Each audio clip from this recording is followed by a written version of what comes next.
change, and everything is changed, nothing can be held on to the degree that you go with a stream, you see, you are still. You're flowing with it. But to the degree you resist the stream, then you notice that the current is rushing past you and fighting you. So swim with it. Go with it. And you're there. You're at rest. And this is, of course, particularly true when it comes to those moments when life really seems to be going to take us away. And the stream of change is going to swallow us completely. The moment of death. And we think, oh, this is it. This is the end. And so at death we withdraw. Say, no, not that. Not yet, please.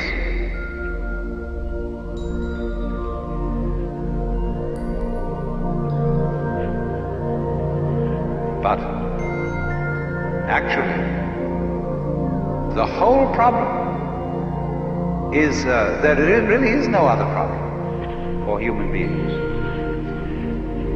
than to go over that waterfall when it comes. Just as you go over any other waterfall. Just as you go on from day to day. Just as you go to sleep at night. Be absolutely willing to die. Now, I'm not preaching. I'm not saying you ought to be willing to die, and that you should muscle up your courage and somehow put on a good front when the terrible thing comes. That's not the idea at all. The point is that you can only die well if you understand this system of waves. If you understand that your disappearance as the form in which you think you are you, your disappearance as this particular organism, is simply seasonal. That you are just as much the dark space beyond death as you are the light in it called life. These are just two sides of you. Because you is the total wave. See, you can't have half a wave. Nobody ever saw waves which just had crests. No troughs. So you can't have half a human being who is born but doesn't die. Half a thing. That would be only half a thing. But the propagation of vibrations, and life is vibration, it simply goes on, but its cycles are long cycles and short cycles. Space, you see, is not just nothing. If I could magnify my hand to an enormous degree so that you could see all the molecules in it, I don't know how far apart they would be, but it seems to me they would be something like tennis balls in a very, very large space. And you look, when I move my hand like this, and say, for God's sake, look at all those tennis balls. They're all going together. Crazy. And there are no strings tying them together. Isn't that queer? No, but there's space going with them.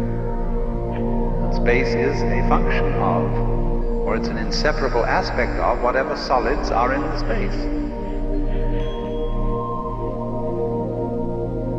That is the clue, probably, to what we mean by gravity. We don't know. So in the same way, when those marvelous sandpipers come around here, the little ones, while they're in the air flying, they have one mind. They move all together. When they alight on the mud, they become individuals and they go pecking around for worms or something. But one click of the fingers and all those things of them zip into the air. They don't seem to have a leader. Because they don't follow when they turn. They all turn together and go off in another direction. Amazing. They're like the molecules in my hand. So then you see, here's the principle. When you don't resist change,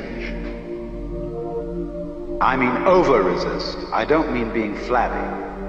When you don't resist change, you see that the changing world, which disappears like smoke, is no different from the nirvana world.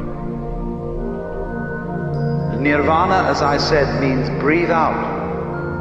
Let go of the breath. So in the same way, don't resist change. It's all the same principle. So the Bodhisattva saves all beings, not by preaching sermons to them, but by showing them that they are delivered, they are liberated by the very fact of not being able to stop changing. You can't hang on to yourself. You don't have to try not to hang on to yourself. It can't be done. And that is salvation. Memento mori, be mindful of death. Gurdjieff says in one of his books that the most important thing for anyone to realize is that you and every person you see will soon be dead. It sounds so gloomy to us because we have devised a culture fundamentally resisting death. From the first standpoint, the worst is going to happen. You're all going to die. And don't just put it off in the back of your mind and say, I'll consider that later. It's the most important thing to consider now, because it enables you, it is the mercy of nature, because it's going to enable you to let go and not defend yourself all the time, waste all the energies in self-defense.